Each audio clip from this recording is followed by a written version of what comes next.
अर्चना Saint Xavier's English school Nakhatrana, कक्षा 9, दूसरी इकाई न्याय मंत्री, जिसके लेखक हैं श्री सुदर्शन जी। सुदर्शन जी का मूल वास्तविक नाम बद्रीनाथ शर्मा था। आपका जन्म 1896 ईस्वी सन पंजाब राज्य के सियालकोट नामक स्थान में हुआ था। बचपन से ही आपने कहानियाँ लिखना प्रारंभ किया था। पुष्पलता, सुप्रभात, परिवर्तन, पनघट, नगीना आदि आपके सुप्रसिद्ध कहानी संग्रह हैं। आपका एकमात्र उपन्यास है भागवंती। चलो दोस्तों, तो इस कहानी को हम सुनेंगे। न्याय मंत्री कहानी के कठिन शब्दार्थ इस प्रकार हैं: सौभाग्य, सद्नसीब, सुगम, सरल, अवसर, मौका, राजमुद्रा, राष्ट्र की निशानी, सुप्रबंध, सुव्यवस्था, उदंड, अविवेकी, निस्तब्धता, शांति।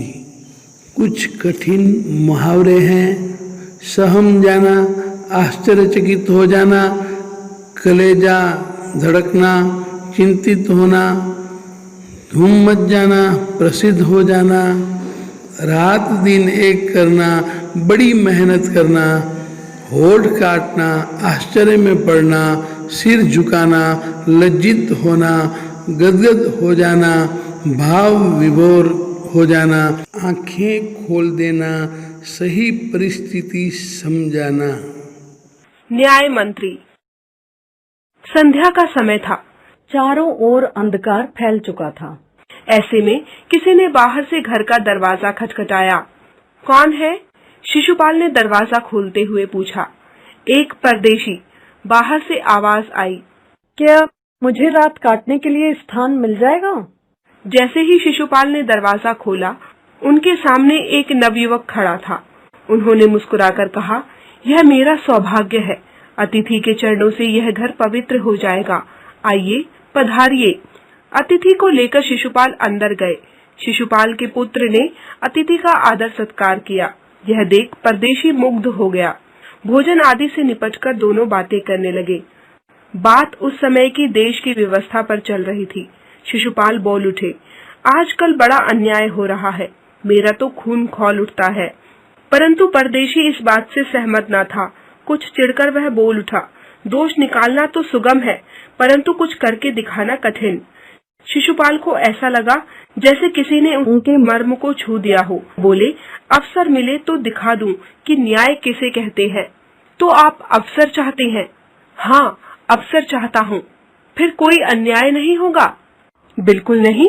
कोई अपराधी दंड से नहीं बचेगा? नहीं। परदेशी ने मुस्कुराकर कहा, यह बहुत कठिन काम है। मेरे लिए कुछ भी कठिन नहीं। मैं न्याय का डंका बजाकर दिखा दूंगा। शिशुपाल की बातें सुन परदेशी के चेहरे पर मुस्कान खेलने लगी। बहुत देर तक दोनों बातें करते रहे, फिर सो गए। सुबह उठकर परदेशी ने शिशुपाल को धन्यवाद देकर उनसे विदा मांगी। कई दिन व्यतीत हो गए। शिशुपाल इस घटना को लगभग भूल से गए। अचानक एक दिन शिशुपाल के घर का पता पूछते हुए कुछ सिपाही आए और उन्हें दरबार में चलने के लिए कहा। शिशुपाल सहम गए। उनकी समझ में नहीं आया कि सम्राट ने उन्हें क्यों बुला भेजा है। उन्होंने तो ऐसा कुछ नहीं किया।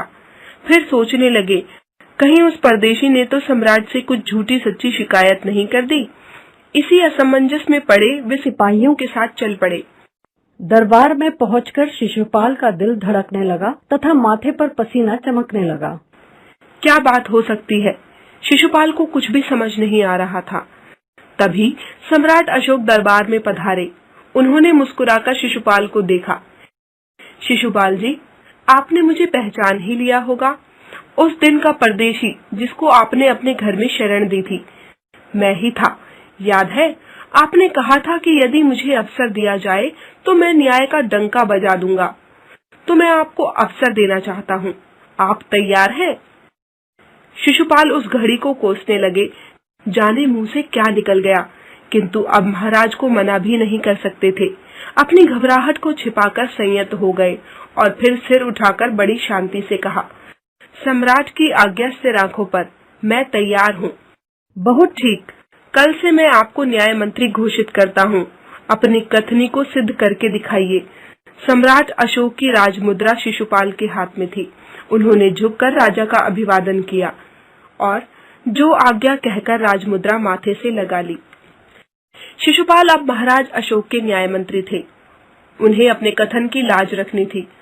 सब कुछ भूलकर वे राज्य की समुचित व्यवस्था में जुट गए। उनकी मेहनत और लगन रंग लाई। उनके सुप्रबंध से राज्य में पूरी तरह शांति रहने लगी। चारों ओर धूम मच गई। किसी को किसी प्रकार का भय नहीं था। लोग दरवाजों में ताले लगाना भूल चले थे। न्याय मंत्री के सुप्रबंध और न्याय की चारों ओर चर्चा थी। ऐसा न्याय मंत्री तो पहले कभी नहीं आया। लोग उनकी वाहवाही करने लगे। दिन बीतते गए। प्रजा अत्यंत ही प्रसन्न व संतुष्ट थी। अचानक एक रात विस्फोट हुआ। किसी ने रात में एक पहरेदार की हत्या कर दी। चारों ओर दुख और विस्मय की लहर दौड़ गई। इतनी सुचारू व्यवस्था में ऐसी घटना कैसे घटी? किसने इतनी हिम्मत दिखाई? शिशुपाल स्वयं बहुत अचंभित थे। उनकी रातों की नींद उड़ गई। खाना पीना छोड़ वे दिन रात अपराधी का पता लगाने में जुट गए। हत्यारे का कोई सुराग नहीं मिल रहा था, किंतु शिशुपाल ने हिम्मत नहीं हारी। बहुत अधिक भागदौड़ करने के पश्चात जब शिशुपाल के सामने अपराधी का नाम आया तो उनके पांव तले जमीन खिसक गई। उस पहरेदार की हत्या स्वयं सम्राट अशोक ने की थी। रक्षक ही भक्षक बन गया। शिशुपाल के लिए निर्णय लेना अत्यंत दूभर हो गया। निरपराध पहरेदार की हत्या। शिशुपाल सोच सोचकर परेशान थे। महाराज ने ऐसा क्यों किया? एक ओर धर्म था तो दूसरी ओर कर्तव्य। एक ओर वे न्याय मंत्री थे तो दूसरी ओर सम्राट के सेवक। परंतु न्याय तो न्याय है। न्याय मंत्री के सम्मुख सम्राट और साधारण व्यक्ति में कोई अंतर नहीं होना चाहिए। अगले दिन शिशुपाल बहुत शांत थे। बहुत सोच विचार के पश्चात उन्होंने अपना कर्तव्य निश्चित कर लिया था। नहा धोकर और वस्त्र बदलकर वे निर्धारित समय पर दरबार में पहुंचे। सम्राट अशोक सिंहासन पर बैठे हुए थे। शिशुपाल के आते ही उन्होंने पूछा, न्याय मंत्री, हत्यारे का पता चला? न्याय मंत्री गर्दन झुकाए चुप खड़े रहे। सम्राट अशोक के चेहरे पर क्रूर मुस्कान छलकने लगी। बस हो गए चुप? मैं न कहता था बातें करना सरल है, न्याय मंत्री का पद संभालना अत्यंत कठिन। शिशुपाल ने आगे बढ़कर सम्राट के सम्मुख नतमस्तक होकर कहा, अपराधी का पता चल गया महाराज, पर एक दुविधा है। दुविधा कैसी? अपराधी को दरबार में पेश करो, अशोक ने कड़क कर कहा। वह दरबार में ही है। शिशुपाल ने सिर उठाकर महाराज की ओर देखा। दरबार में है? फिर देर क्यों? हथकड़ी पहनाओ। सम्राट अशोक क्रोधित हो उठे। शिशुपाल कुछ रुके, फिर अपने एक उच्च अधिकारी को बुलाकर कहा, महाराज को हथकड़ी पहना दो। दरबार में तहलका मच गया। सम्राट का चेहरा क्रोध से लाल हो गया। वे सिंहासन से खड़े हो गए और चिल्लाकर बोले, तुम्हारा दिमाग खराब हो गया है? इतना साहस? न्याय मंत्री का चेहरा निर्विकार था। उन्होंने जैसे कुछ सुना ही नहीं। अपने शब्दों को दोहराते हुए उन्होंने हथकड़ी महाराज की ओर बढ़ा दी। दूसरे ही क्षण सम्राट अशोक के हाथों में हथकड़ी पड़ गई। शिशुपाल ने कहा, अशोक, तुमने उस रात उस पहरेदार की निर्ममता से हत्या की। तुम इसका क्या उत्तर देते हो? सम्राट होंठ काट कर रह गए। न्याय मंत्री ने फिर पूछा, तो तुम अपना अपराध स्वीकार करते हो? हाँ, मैंने उसे मारा अवश्य है, किंतु वह बहुत बदतमीज और उद्दंड था। सम्राट ने उत्तर दिया। वह एक राजकर्मचारी था, उद्दंड था, बदतमीज था, किंतु तुम उसे जान से कैसे मार सकते हो? तुम अपराधी हो, तुम्हें मृत्यु दंड दिया जाता है। न्याय मंत्री ने निर्णय दिया। दरबार में निशब्दता छा गई। सभासदों के मुंह आश्चर्य से खुले रह गए। कोई कल्पना भी नहीं कर सकता था कि सम्राट को अपराधी घोषित करके दंडित भी किया जा सकता है। सम्राट ने सिर उठाकर शिशुपाल की ओर देखना चाहा, किंतु उसके अदम्य साहस, निर्भीकता और कर्तव्य निष्ठा के सम्मुख वे नतमस्तक हो गए। शिशुपाल से नजरें नहीं मिला सके। सम्राट स्वयं शिशुपाल की परीक्षा लेना चाहते थे और शिशुपाल इस कठिन परीक्षा में सफल हुए थे। जो न्याय के सम्मुख किसी से नहीं डरता, वह मनुष्य नहीं हीरा था। सम्राट का हृदय प्रसन्नता से झूम उठा। तभी न्याय मंत्री का संकेत पाकर एक कर्मचारी सम्राट अशोक की सोने की मूर्ति लेकर उपस्थित हो गया। न्याय मंत्री ने खड़े होकर निर्णय सुनाया। सम्राट अशोक ने हत्या का अपराध किया है, उन्हें सजा अवश्य मिलनी चाहिए, किंतु इन्हें सजा देने का अधिकार केवल ईश्वर को है। मैं इन्हें चेतावनी देकर छोड़ता हूँ और इस सोने की मूर्ति को राजा के स्थान पर फांसी पर लटकाने की आज्ञा देता हूँ, जिससे लोगों को शिक्षा मिले। कितना अद्भुत न्याय था। सब लोग न्याय मंत्री की जय जयकार कर उठे। सम्राट अशोक ने शिशुपाल की भूरी भूरी प्रशंसा की। सभा समाप्त होने के पश्चात शिशुपाल ने राजमुद्रा अशोक के चरणों में रख दी और कहा, महाराज, इसे वापस ले लें, मुझसे अब यह भार और नहीं उठाया जाएगा। सम्राट ने सम्मान भरी दृष्टि से उन्हें देखा तथा गदगद कंठ से कहा, आपने मेरी आंखें खोल दी हैं। आपके अदम्य साहस को देख मैं आपका और भी प्रशंसक बन गया हूँ।